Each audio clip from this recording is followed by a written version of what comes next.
Okay, chapter 1, that's what we're talking about, is the globalization and international business.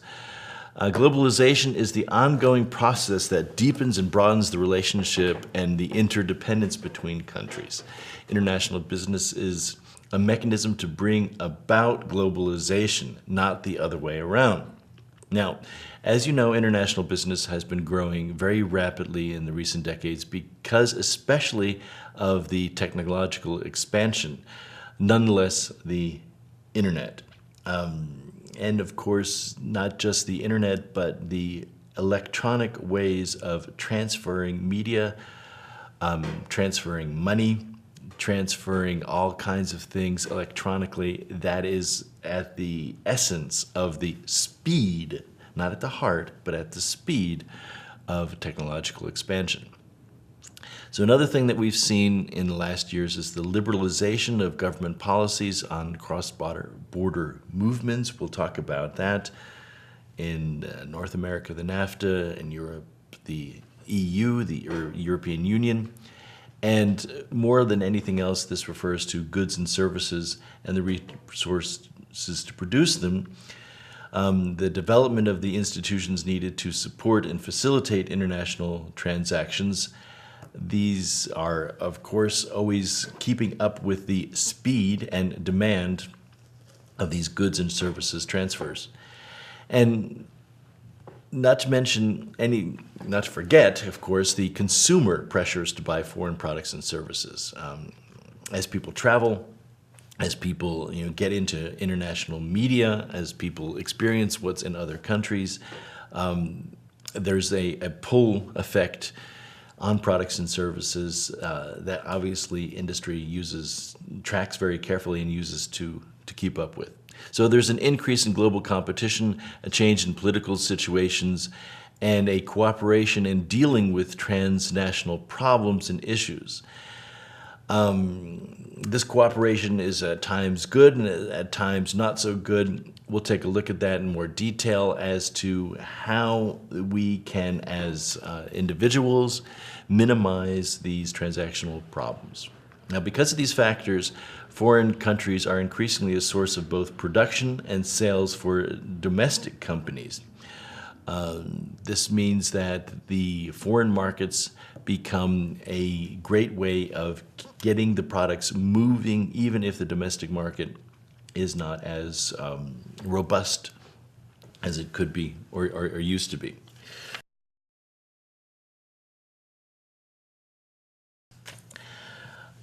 The offshoring, just to cover the topic a bit here, the offshoring is the transferring of products abroad. It's very controversial in terms of who benefits and when costs are reduced and whether the process exchanges good jobs for bad ones, actually. Now, if companies engage in international business to expand sales, they do this they need to acquire resources, they need to diversify and reduce their risks. This is all done through the international business model. How fair is that to each of the participants in the supply chain? We'll get into that a little bit later. Now, a company can engage in international business through various operational modes. The typical ones, of course, are exporting and importing. And when we talk about exporting and importing, we are talking about merchandise. And I use the word merchandise because it comes back in different terminologies like mercantilism, which we'll talk about later. And merchandise usually has the connotation that it's for resale. We're not talking about exporting and importing for consumption, in other words, consumer goods. The importer is not bringing something over to use it himself, herself, but to resell it. So you like to use the word merchandise. I also prefer the word merchandise because it refers to something that's kind of hands-on.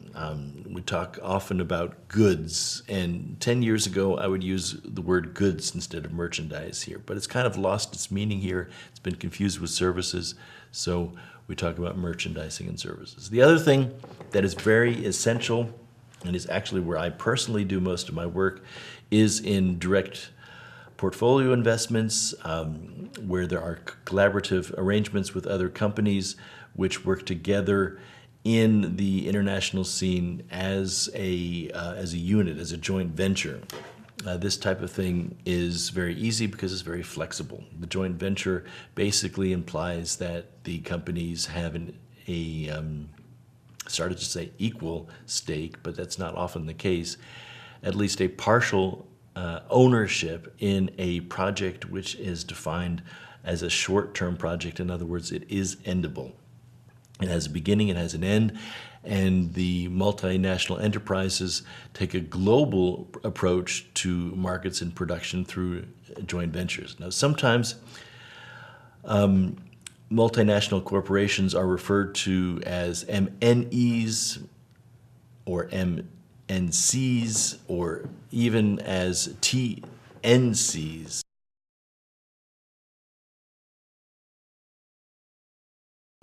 Globalization and international business, what is the future of that? The text says that there are basically three ways of looking at globalization. At this juncture, there's a good deal of difference between the opinion on the future of international business and globalization. Basically, there are three viewpoints. The first one is, like I said, further globalization is inevitable. The second one is international business will grow primarily along regional rather than global lines. And the third one is that forces working against further globalization and international business will slow down the growth of both. Okay? So that view, the view that globalization is inevitable, reflects the premise that advances in transportation and communications. That's primarily where we're focusing here. And these are so pervasive that the consumers will demand the best products for the best prices, regardless of their origins. Those who hold this view argue that because the multinational enterprise has so many international production and distribution networks in place, they will pressure their governments to place fewer rather than more restrictions on the movement of goods and the means of producing them, basically promoting globalization legally and through the restrictions, reduction of restrictions. So even if we accept this point of view, we must still meet at least one challenge to riding the wave of the future, and that's because the future is what we make of it. We must figure out how to spread the benefits of globalization equitably while minimizing the hardships placed on those parties, both people and companies who suffer, and I use that term loosely, who suffer from increased international competition. It wasn't very long ago that the Wall Street Journal posed the question to all living Nobel Prize winners in economics.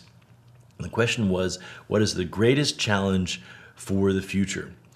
And several respondents relate to globalization and international business. Robert Fogel, for example, said that the problem is of getting technology and food to people who are needlessly dying.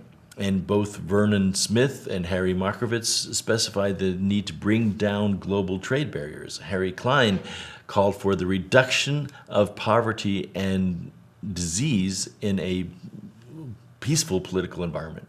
And John Nash felt that we must address the problem of increasing worldwide standards of living while the amount of the Earth's surface per person is actually decreasing.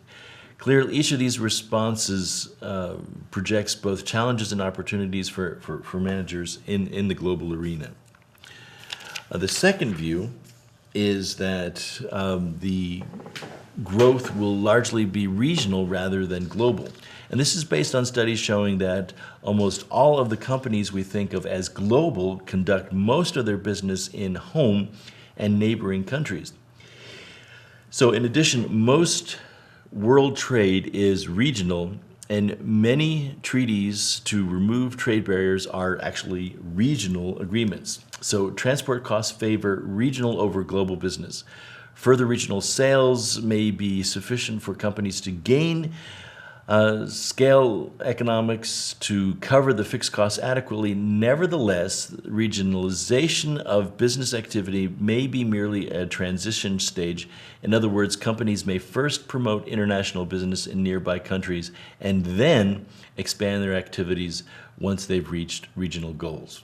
Now, that was the second view. The third view argues that the pace of globalization will slow down and may in fact already be in process of collapse. And this is more or less my personal take on this. We've already had the occasion to cite a few anti-globalization sentiments, and it's very easy to see that some people are more adamant in voicing their reservations. The crux of the anti-globalization movement is the belief that there is a growing schism, a separation between the parties, including the multinational companies who are actually thriving in the globalized environment, and those that aren't. For example, during 2008, hungry people, those consuming less than 1,800 calories per day, rioted in over 30 countries as their numbers increased by about 100 million from the year before. Now, what this means is that anti-globalist pressure governments to promote nationalism by raising barriers to trade and rejecting international organizations and even treaties. Now, historically, such groups have been successful in obstructing either technological or commercial advances that threatened their well-being. Well, recently, for example, anti-globalization interests in Australia and Austria succeeded in electing anti-immigration parties. In Brazil and South Africa, voters have authorized domestic companies to copy pharmaceuticals under global patent protection. It's actually legal. As I said, my son lives in Sao Paulo, and he said this is one of the most booming businesses are, pirated pharmaceuticals. So when he was in the States last week, he was buying a lot of that stuff. Bolivia and Venezuela have nationalized some of their investments, and the United States has prevented China from purchasing a U.S. oil company. Now, the sparring between the pro and anti-cons globalists is one of the reasons why the globalization has so far progressed and just kind of start up and stops. There are other uncertainties that may hamper globalization. First, there is the question of oil prices, probably in recent times the most poignant one. This question is important in determining the cost of international transportation, as I mentioned. Global oil prices have risen drastically, almost to the tune of 50% a year in recent times.